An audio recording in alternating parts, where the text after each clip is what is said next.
आज के हमारे टॉपिक का हमारे चर्चे का टॉपिक है questions with and without auxiliary verbs. तो दोस्तों, इस टॉपिक में मैं आपको बहुत ही शॉर्ट में और सहजता से बहुत ही इजीली मैं आपको एक्सप्लेन करने जा रहा हूं कि how to make questions with and without auxiliary verbs. वैसे तो ऑक्सिलरी वर्ब्स यूज करके क्वेश्चन बनाना उतना मुश्किल नहीं है, उतना हार्ड नहीं, उतना डिफिकल्ट नहीं है जितना बिना ऑक्सिलरी वर्ब के क्वेश्चन बनाना होता है। ऑक्सिलरी वर्ब यूज करके तो क्वेश्चन हम बना सकते हैं, हमने सीखा है, स्कूल में पढ़ाया गया है, मगर बिना ऑक्सिलरी वर्ब के क्वेश्चन बनाना थोड़ा सा कठिन काम होता है, मुश्किल काम होता है। तो ये मैं ध्यान में रख के ये वीडियो बनाने जा रहा हूँ। तो आशा करता हूँ कि आपको ये वीडियो डेफिनेटली पसंद आएगा। तो लेट अस स्टार्ट। तो इस स्लाइड में देखिए, हमारा जो इम्पोर्टेंट इशू है क्या है कि how to make questions with and without auxiliary verb. तो इसमें आपको देखने मिलेगा, देखो फर्स्ट पॉइंट क्या है, क्वेश्चंस विथ ऑक्सिलरी वर्ब। तो ये यहाँ एक रूल दिया गया है, आप देख सकते हो rule, when the object word is after the verb in the answer sentence. हम तभी यूज कर सकते हैं, हम तभी ऑक्सिलरी वर्ब यूज कर सकते हैं या हमें यूज करना है जब जब क्वेश्चन के आंसर में का जो ऑब्जेक्ट होता है वो कहाँ आता है। Yes, it has to come after what? It has to come after the verb in the answer sentence. Look at the rule carefully.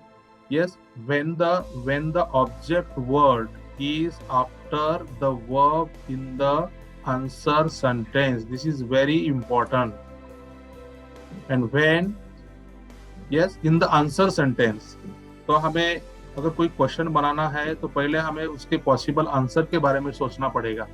कोई भी इमेजिनरी आंसर, वो आंसर गलत हो सकता है या सही भी हो सकता है।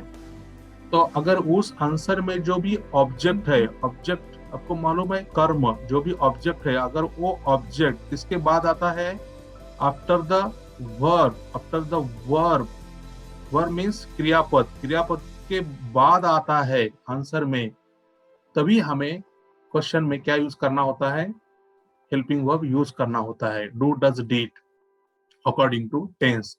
अदरवाइज हमें कोई डू डज डिड यूज नहीं करना है, और विदाउट डू डज डिड हम क्वेश्चन बना सकते हैं और बनाना होता है अकॉर्डिंग टू द रूल। तो इस स्लाइड में मैं पहले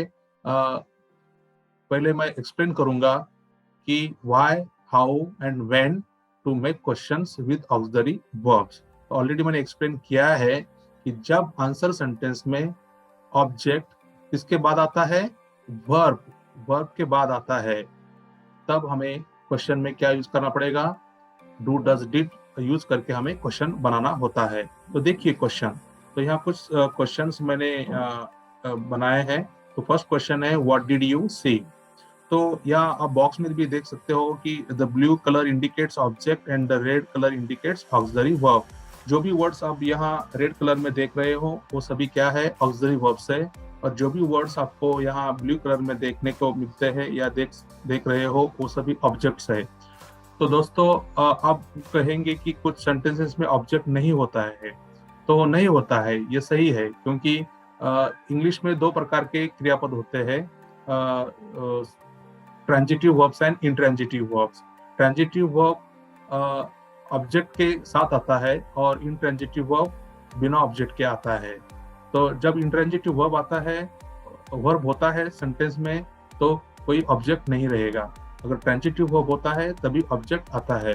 तो इसलिए मैंने यहाँ स्ट्रक्चर में ऑब्जेक्ट नहीं लिखा है। कहाँ देखो, simple present sentence and simple past sentence का यहाँ स्ट्रक्चर है।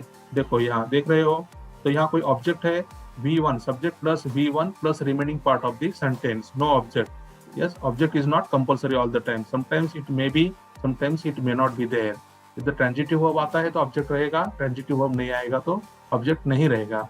तो यहाँ जो सेंटेंसेस है, सभी जो भी क्वेश्चंस है, उसमें क्या है, ऑब्जेक्ट है, कुछ ना कुछ ऑब्जेक्ट है, means they all are transitive verbs. देखिए फर्स्ट क्वेश्चन है what did you see, the answer is, possible answer is I saw an elephant. आप कुछ भी लिख सकते हो, I saw a dog, I saw tiger, कुछ भी हो सकता है। तो मैंने यहाँ लिया है आई सॉ एन एलिफेंट। तो ये जो एलिफेंट है जो कि ऑब्जेक्ट है, तो ये वो कहाँ आ रहा है, ये ऑब्जेक्ट एलिफेंट मेन वर्ब के बाद आ रहा है। Right, yes. वो कहाँ आ रहा है, मेन वर्ब के बाद आ रहा है। तो मेन वर्ब क्या है इसमें, सॉ मेन वर्ब है, इसके बाद आ रहा है, क्या आ रहा है, एलिफेंट। नेक्स्ट क्वेश्चन है who do you like most, ये क्वेश्चन है। तो उसका आंसर है I like my mother most. तो माई मदर ये जो ऑब्जेक्ट है वो किसके बाद आ रहा है, मेन वर्ब के बाद आ रहा है, और ये लाइक क्या है, मेन वर्ब है। Right, yes. Which subject do you find hard, तो उसका पॉसिबल आंसर हो सकता है I find English subject hard, math subject hard, physics subject hard. तो ये ऑब्जेक्ट है, object of the verb find, correct, yes. And it is coming after the main verb find. Find क्या है, main verb है। Next question है where did he गो, तो उसका answer हो सकता है he went to the school. To school, it is not object, actually it is adverb of place, it is adverb of place, but here school is functioning as adverb of the question word, the question word where इस word का answer क्या है, school, yes। so all these wh words, what, who, which, where, whose, what and how much, all these are here, they are functioning here as a object question word because they require object, correct, yes। तो इसमें जो अभी अभी हमने जो question देखा where did he गो, तो ये जो गो है वो इंट्रांजिटिव वर्ब है, क्योंकि intransitive verbs don't take object, yes they don't require object, only transitive verbs require object, that is why there is no object in the answer sentence. To school is adverb, and yes the school is adverb of place, but it is functioning as object of the question word where। देखिए next question, whose computer does he use, अभी उसका answer है he uses my computer। my computer is what, it is object and it is coming after the main verb uses। yes, what is the main verb in this answer sentence, uses is the main verb, correct, because when there is only one verb in a sentence it is main verb, when there are two verbs in a sentence the first one is helping verb and the second one is main verb, but in all these answer sentences there is only one verb and they are main verbs। See the next question, what does he do there, तो इसका answer हो सकता है he does a job there। तो a job क्या है, object है, और ये कब आ रहा है, मेन वर्ब के बाद आ रहा है। तो आप मुझे पूछ सकते हो या आपको लग सकता है कि ये तो क्वेश्चन वर्ड में तो क्या है, ये डज हेल्पिंग वर्ब दिखाई दे रहा है, और आंसर सेंटेंस में ये तो मेन वर्ब दिखाई दे रहा है, वो कैसे, yes because primary auxiliary verbs that is to do, to have and to do, they play double role. जब वो सेंटेंस में अकेले आते हैं तो वो मेन वर्ब का रोल प्ले करते हैं, और जब वो सेंटेंस में किसी मेन वर्ब के साथ आते हैं तो वो खुद क्या बन जाते हैं, हेल्पिंग वर्ब बन जाते हैं। तो पहले वाले क्वेश्चन सेंटेंस में आप देख सकते हो कि वहाँ कितने वर्ब्स है, दो है, और एक वर्ब है देखो व्हाट डज ही डू, तो वो जो सेकंड वाला जो डू है वो मेन वर्ब का रोल प्ले कर रहा है, और फर्स्ट वाला जो डज है ये हेल्पिंग वर्ब का रोल प्ले कर रहा है, correct, yes. Now let us go to the next and last question. How much time do you need for that?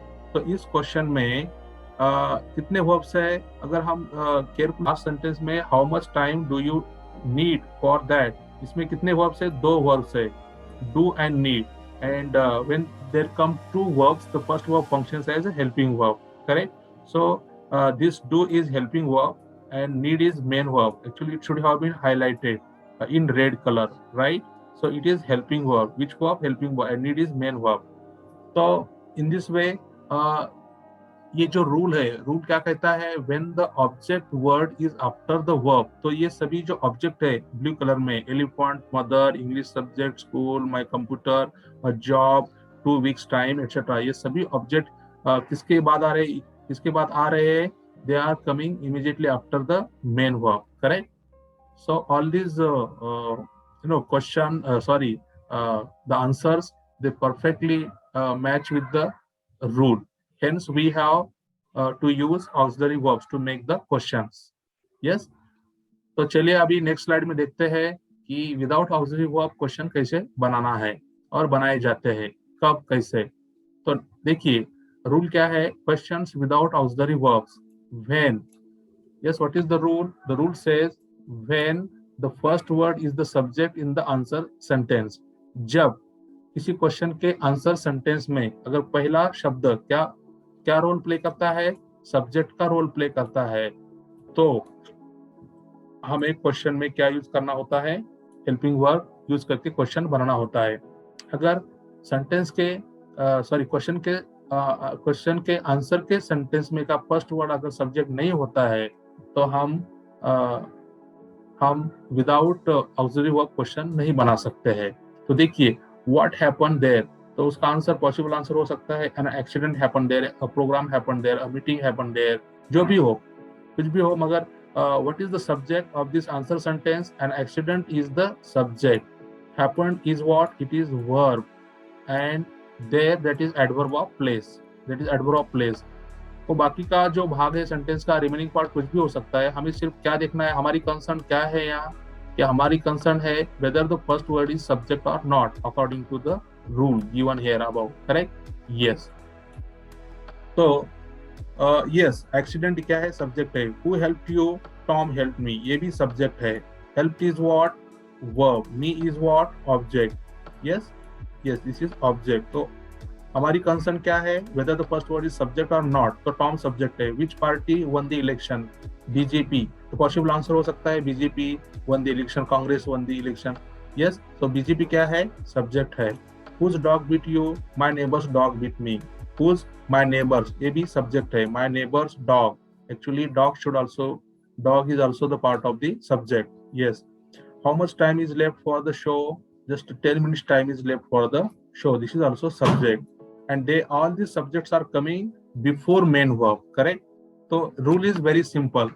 अगर subject क्वेश्चन के आंसर के सेंटेंस में अगर सब्जेक्ट वर्ब के पहले आता है या फिर वो आंसर सेंटेंस में फर्स्ट वर्ड होता है, तो हमें क्वेश्चंस कैसे बनाना होता है, विदाउट ऑक्सिलरी वर्ब बनाना होता है। ये रूल है। अगर क्वेश्चन के आंसर के सेंटेंस में का ऑब्जेक्ट अगर इसके बाद आता है, मेन वर्ब के बाद आता है, तो हमें क्वेश्चन विथ ऑक्सिलरी वर्ब्स बनाना होता है या बनाना पड़ता है। Yes, the rule is very simple. Hope you understood.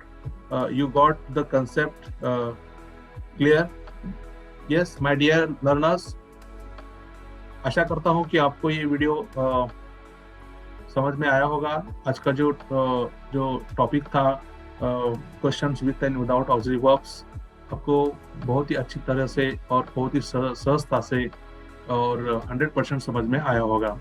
फिर भी अगर कुछ डाउट है या कुछ क्वेश्चन है या क्वेरी है तो आप मुझे पर्सनल मेरे नंबर पे भी पूछ सकते हैं, व्हाट्सएप नंबर पे, कि जो नंबर आपको स्क्रीन पर मिलेगा। Thank you so much my dear learners. Have a knowledgeable day ahead, have a wonderful day ahead. Thank you so much.